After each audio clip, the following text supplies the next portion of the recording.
that's not the only gross water movie we watched this week. We also had this. So this film came out last year.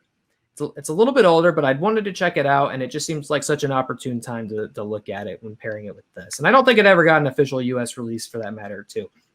From Fantastic Films, a movie called Sea Fever.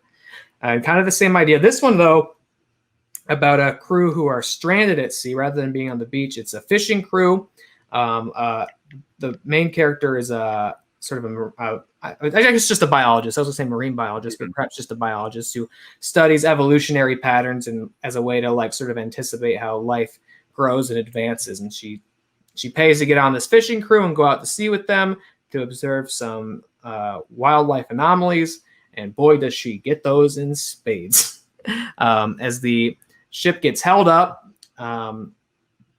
it gets held up, they can't move, and they find that they have been basically restrained and held back by some sort of biological being. And it is not just that they crashed into something.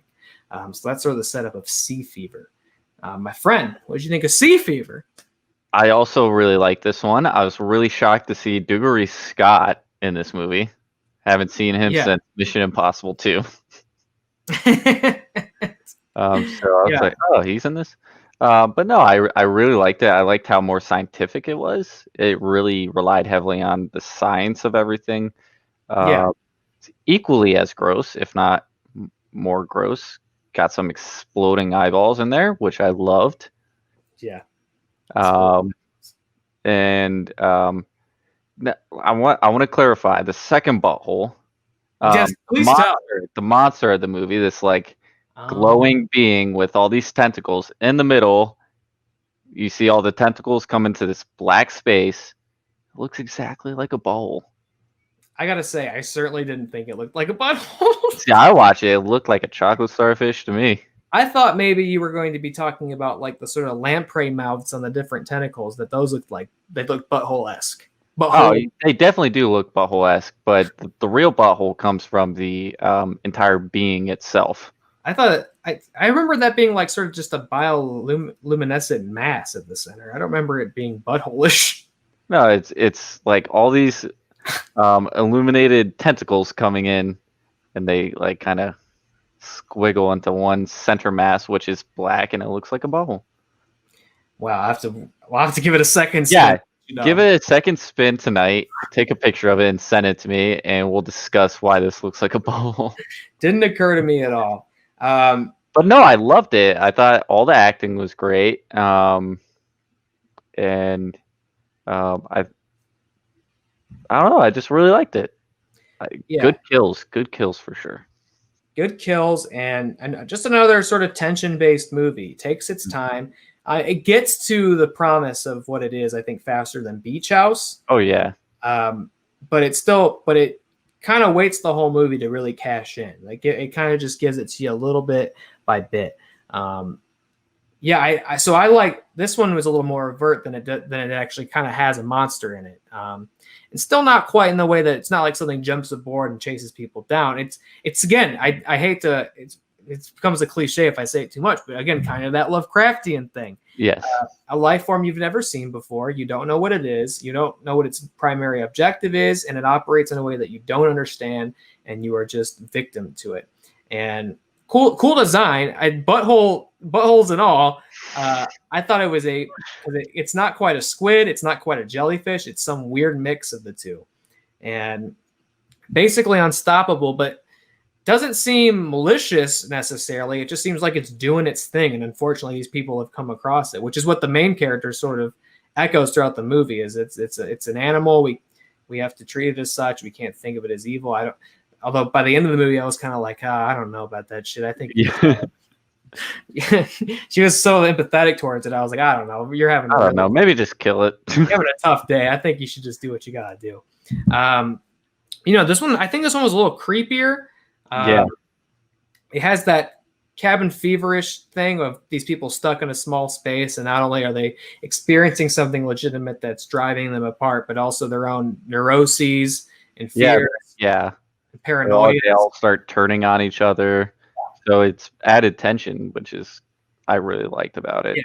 it's bringing out the worst of their own humanity. Which I will say, I wish Beach House did more of, was drive attention between this couple that's already on, thin ice. They're trying to get things to go again. And they could have done something with that in Beach House, but they really played up here. Yeah. Complete strangers, which I guess makes sense more. Yeah. And it was a lot of good creepy scenes. I love them going to the other ship. Yeah. Stranded, and they go to the other ship and find it's all it's all come out over there already. Guy's eyes are exploded out of his head, which is and the way so what they're experiencing is very definitively a parasite, as the movie tell. You don't really get one way or another confirmation of what's going on at Beach House, which seems a little more supernatural in the way it operates, whereas this is, I don't want to say realistic, but it's a very definitively about, it plays by a set of rules. Yeah, it sets rules and it tries to follow the behavior of an actual animal or parasite. But some creepy stuff comes out of it, and one of the ways that it manifests is your eyes explode out of your head if you get the parasite. And then again, there's the paranoia of like, who's sick? The crew wants to go to shore, but the biologist is like, we can't, because of, man, how prescient was like the last 20 minutes of this movie? Because the big dilemma they have is like, everybody wants to get to shore because obviously they're freaked out, they're panicking, they're sick, they're scared. They want to get off that boat and onto dry land and away from whatever is pursuing them in the ocean. But the biologist is like, we can't, because like 2 of us have already died. If any of us are sick and we bring this to the shore, it could be a complete catastrophe if we bring this to the rest of the populace. So we have to wait out. Literally, she said we have to quarantine on the ship for 36 hours.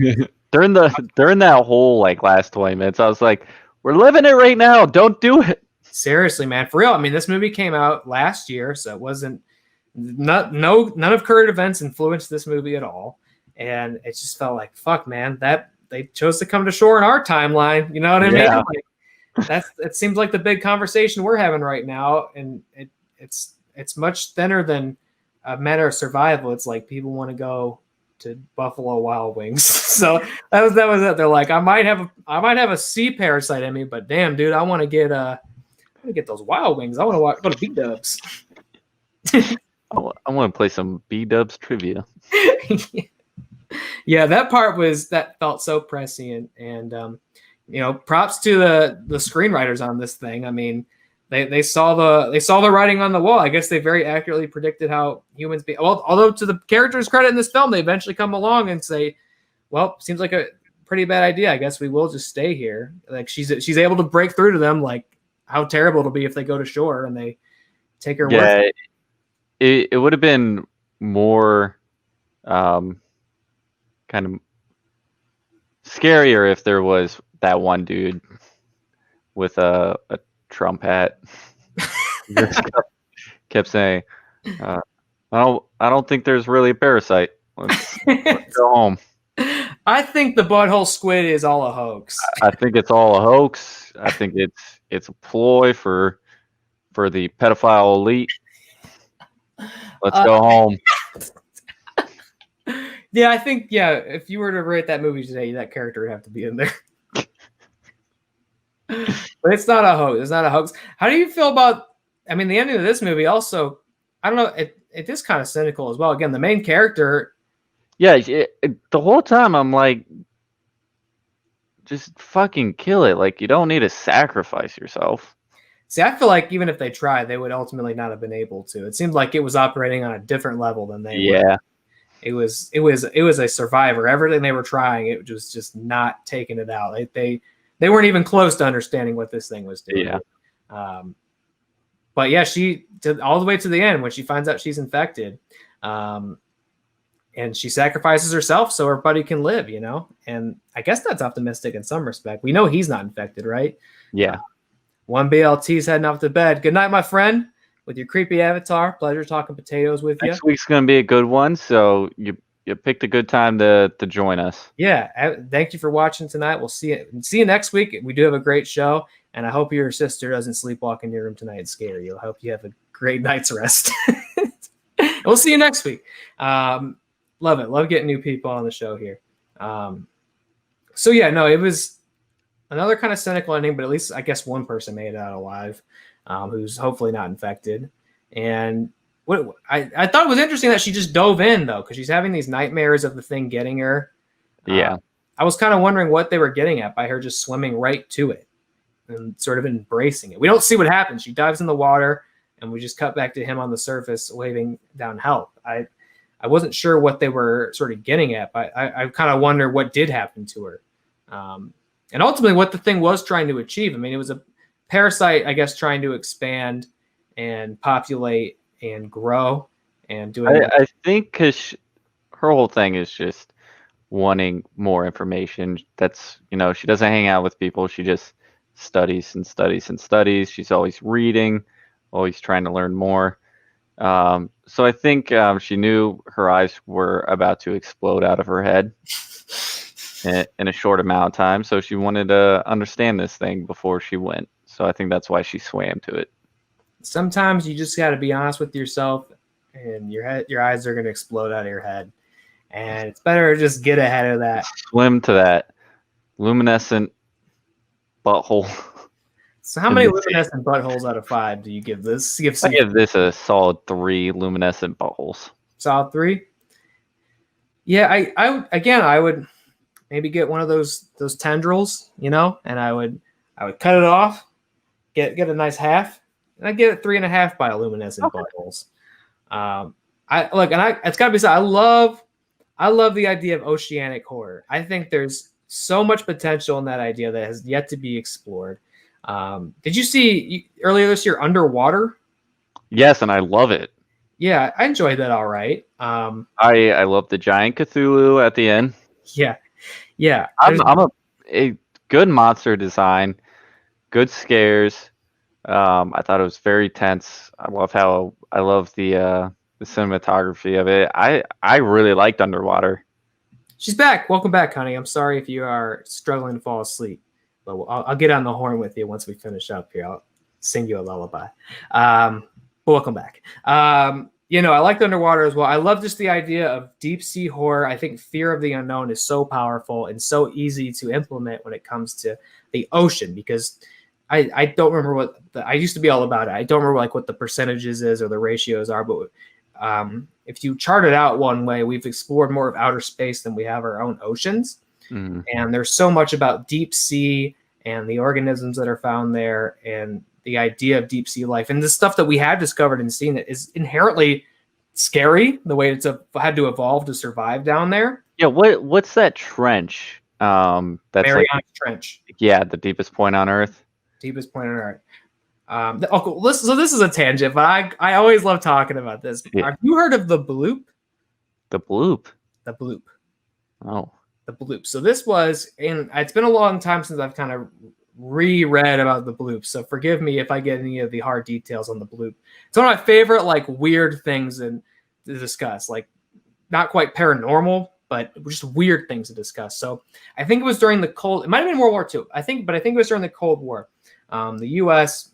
military had put all these sonar devices throughout the ocean, and the idea was that they could use those to ping off of combatant submarines, spy submarines, and know where they are and chart them so they can't sneak up on you. But after the war, when they were no longer being used for military purposes, they were converted over as marine biology research devices. So they stay in the ocean, but scientists were now looking at them. And again, forgive me if I get, I have the power of the wealth of human information at my fingertips. Let me just type in the bloops. I get the time right. 1997, it was the sound. I guess I could probably try to play it on here. I don't think anyone has copyrights on the bloop sound. But in 1997, this huge sound. And it's called the bloop because they typically play it 16 times its own speed. It just sounds like bloop. But if you play it in real time, it's this horrific groaning sound that goes on for several minutes.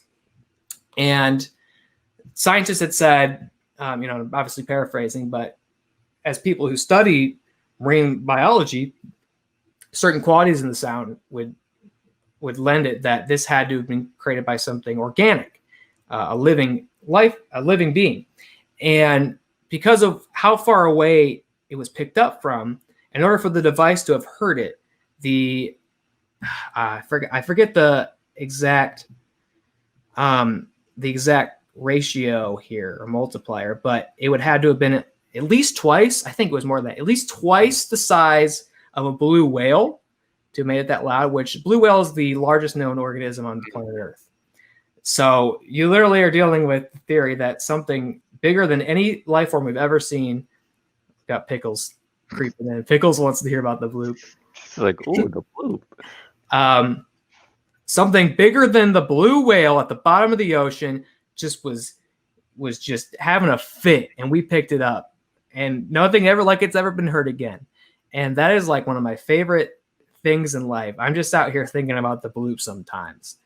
I never heard of that. I'm gonna look into that. That sounds very interesting. It's Godzilla. Something that I've always been very interested in is the Bermuda Triangle.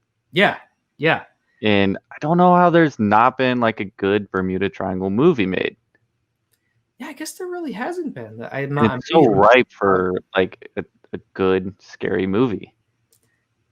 You could really play with like interdimensions and possible space, but also the ocean and time travel and fuck yeah. Nobody steal that idea. Nobody knows like what's going on there. Like shit just disappears. I feel like it would kind of be like, this isn't a good example, but like Cloverfield paradox, but in the ocean, but better. Yeah. That, but good. Yeah. I love the ocean. I love the ocean when it's not scary, but I also love the unknowing quality of the ocean and how it is so primordial and how so much of it predates us. You know, I mean, most of the shit that lives in the ocean has evolved along millions of years to become the way that it is, whereas we just existed on the planet for relatively much far less. Jessica used to watch mermaid tales about people who've possibly encountered deep in the ocean. And sure, yeah, I'm also fascinated in like old sailors' tales. I'm very compelled by like the idea of sea serpents, these things that would come across other cultures who had no way of even communicating with each other at the time, but they were all seeing these similar things. And again, you know, they don't know what a fucking whale is, right? So it could have been a whale. You know, they would have no way to figure that out. Or it could have been squid, the Kraken, right? But I'm very fascinated by the legend and mythology of sea serpents as well. And yeah, mermaids wouldn't look like Disney princesses, she said in the chat, which, right. I mean, I think a mermaid could be a very yucky, scary thing, right? A weird fish, half human, half fish. And if you cut out the Disney-ish of it, like, oh, it's a beautiful siren who sings sailors to their doom. It's maybe it doesn't seem that unfeasible to me. Yeah, it doesn't seem that unfeasible to me that like some sort of oceanic life form could have evolved to have had hands, but was also not a beautiful person at the same time. It looked like maybe it had a big lamprey butthole mouth. I don't know. That's the shit nightmares are made of. But my grand point of this was more scary ocean movies. There's so much potential in that. And even swamp movies, lake movies, you know. Good swamp. Yeah. Good barge. Yeah, I mean the whole there's so much water on the planet. We haven't explored the barge people. I just caught that you said the barge people. Maybe that's what a mermaid looks like, a barge man. Or barge woman. Yeah, we don't. Yeah, that's true. It's 2020. Or non-binary barge person. It's got to be said. All inclusive. I'm really scared all the time. It's even in the case of Lovecraftian nightmares.